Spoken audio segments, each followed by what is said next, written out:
Chris O'Bob, my friends, I hope this finds you well. 2 midweek videos, I know, but I wrote this and I'm not going to get a chance to preach it because the placement church I'm at, I'm not leading the mass this morning. So that's okay, that's cool, that's cool. I get to share it with you guys instead.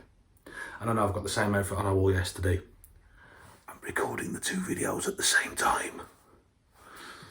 But years ago, I saw a t-shirt that said in big letters, Jesus is coming! And then in really small letters underneath it said, look busy. It got a grin from me. I thought it was funny, you know. But it also made me think of today's gospel. There are 2 kinds of servants in this gospel. The faithful, the prudent servant. The servant who is diligent, who makes sure the job is done thoroughly and right. And then there's the wicked servant. He's a bit dodgy, this one. He's a bit of a skiver. He's crooked, as they may say. He's lazy. And in all honesty, multiple times a day, the foreman has to come behind him and kick him right up the arse to get him to move. The faithful servant, well, he rocks on. He performs his duties, his responsibilities at all times, in all places. Whether the boss is looking or not, this guy is A1. He is top of the tree. He's the cream of the crop. This guy is rocking it. He's always ready to answer questions from his boss. His reports are always on time. He's a responsible worker. He's got the respect of his peers. The boss is delighted with him so much so that he gets promoted. He gets given a massive degree of autonomy and gets promoted. Happy days, nice one. On the other hand, the wicked servant, he only works when the boss is looking, to be honest. He doesn't work earnestly. Couldn't give one if I'm fair to you. He does the bare minimum. He comes in late, he sleeps on the job. He puts a strain on the team around him.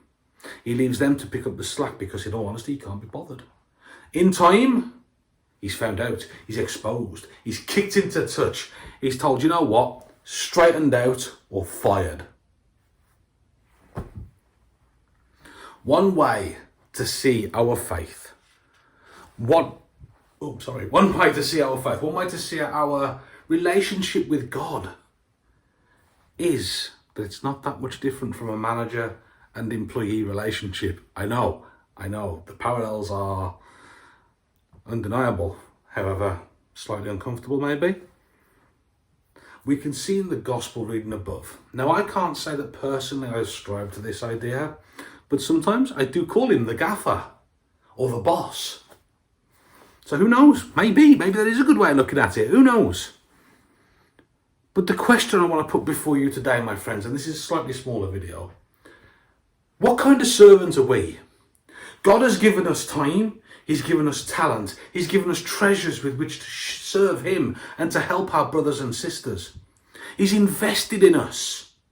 And at the appointed time, which when we have not got a bloody clue when that is, but at the appointed time, God will call us ready to give a report, ready to stand before him and get a real appraisal. Now, I used to have one-to-ones with my previous manager a lot, and they were scary.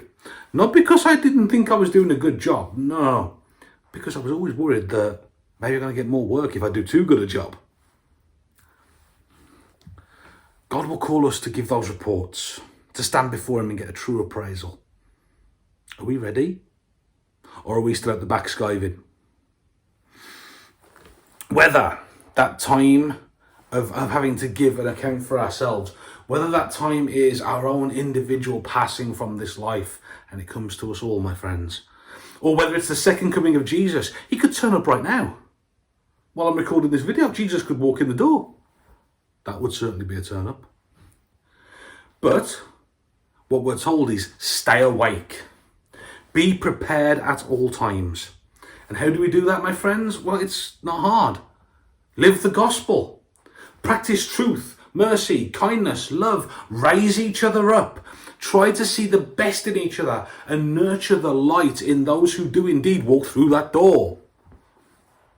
And if we've been faithful and prudent in using our God-given gifts, we have time, we have talent, we have treasure. If we use those, there is absolutely nothing to fear if Jesus does walk in that door right now.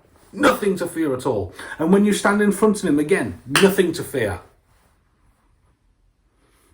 We should live the gospel, believing that Jesus has prepared a place in his Father's house for us. Remember the Gospel of John. We're reassured as Jesus says to us, I am going now to prepare rooms for you in my Father's house. He gives us that reassurance. He gives us that pat on the back, and he says, look, it'll be all right.